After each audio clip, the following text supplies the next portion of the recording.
یہ مطلب تو ظاہر ہے اور اس میں کچھ بعد بھی نہیں۔ نیز در منصور کی ایک روایت میں اس کی تصریح بھی ہے، اس لیے یہ بمنزلہ متعین کے ہے۔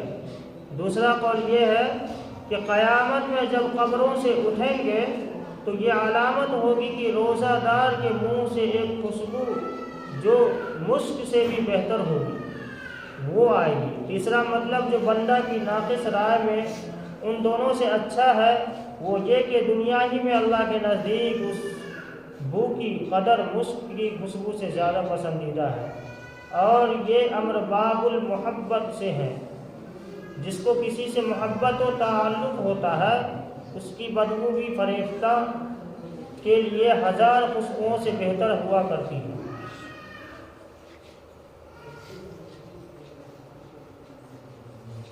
دوسری مچھلیوں کا استغفار۔ دوسری خصوصیت مچھلیوں کے استغفار کرنے کی ہے، اس سے مقصود کثرت سے دعا کرنے والوں کا بیان ہے۔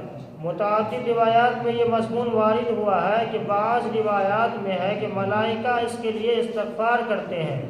میرے چچا جان کا ارشاد ہے کہ مچھلیوں کی خصوصیت بظاہر اس وجہ سے ہے کہ اللہ جل شانہ کا ارشاد ہے ان الذین آمنوا وعملوا الصالحات سیجعل لهم الرحمن ودا۔ جو لوگ ایمان لائے اور اچھے اعمال کیے حق تعالیٰ شانہ ان کے لیے دنیا ہی میں محبوبیت فرما دیں گے۔ اور حدیث پاک میں ارشاد ہے کہ جب حق تعالیٰ شانہ کسی بندے سے محبت فرماتے ہیں تو جبرائیل علیہ السلام سے ارشاد فرماتے ہیں کہ مجھے فلاں شخص پسند ہے، تم بھی اس سے محبت کرو۔ وہ خود محبت کرنے لگتے ہیں اور آسمان پر آواز دیتے ہیں کہ فلاں بندہ اللہ کا پسندیدہ ہے، تم سب اس سے محبت کرو۔ بس اس آسمان والے اس سے محبت کرتے ہیں اور پھر اس کے لیے زمین پر وہ قبولیت رکھ دی جاتی ہے۔ اور عام قاعدہ کی بات ہے کہ ہر شخص کی محبت اس کے پاس رہنے والوں کو ہوتی ہے، لیکن اس کی محبت اتنی عام ہوتی ہے کہ آس پاس رہنے والوں ہی کو نہیں بلکہ دریا کے رہنے والے کے جانوروں کو بھی اس سے محبت ہوتی ہے۔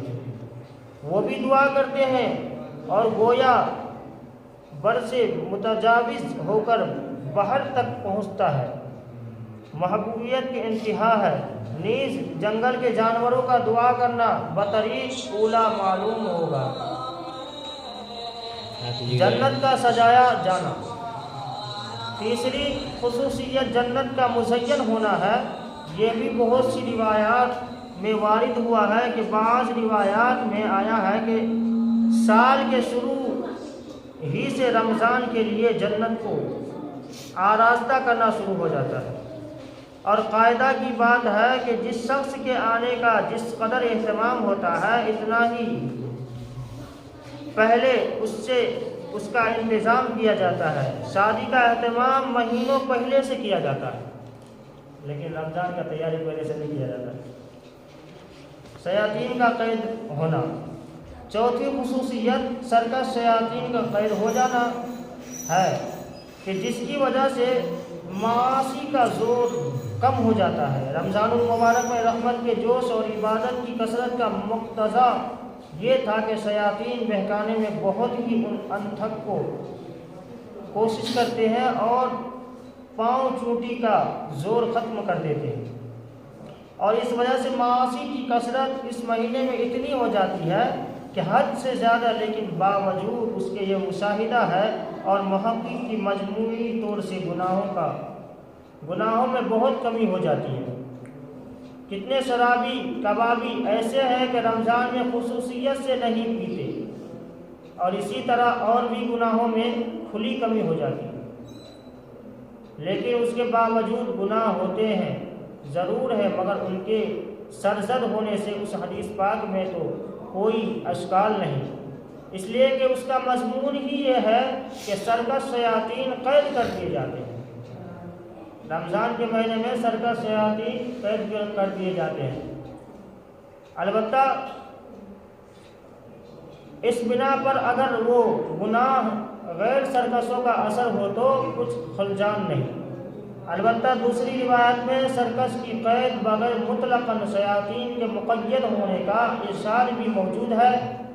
پس اگر ان روایات سے بھی سرکش شیاطین کا ہی قید ہونا مراد ہے کہ بسا اوقات لفظ مطلق بولا جاتا ہے مگر دوسری جگہ اس کی قیودات معلوم ہو جاتی ہے، تب بھی کوئی اشکال نہیں۔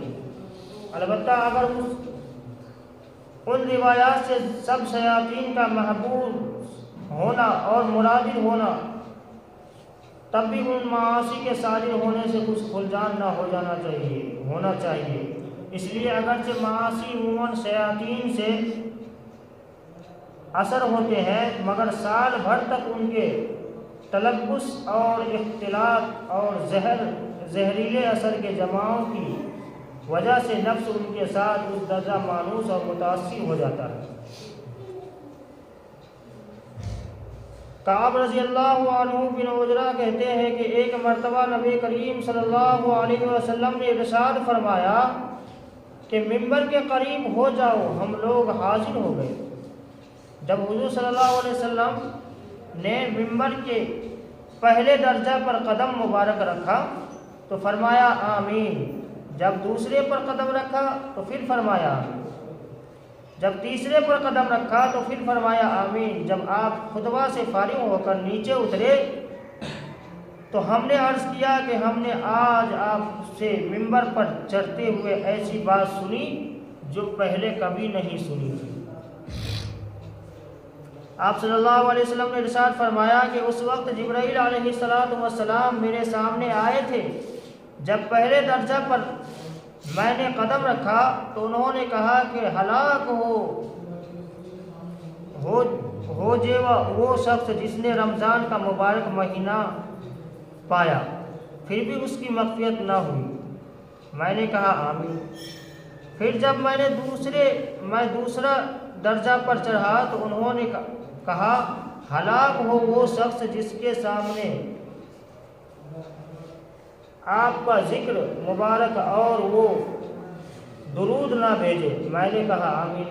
جب میں تیسرے درجہ پر چڑھا تو انہوں نے کہا ہلاک ہو وہ شخص جس کے سامنے اس کے والدین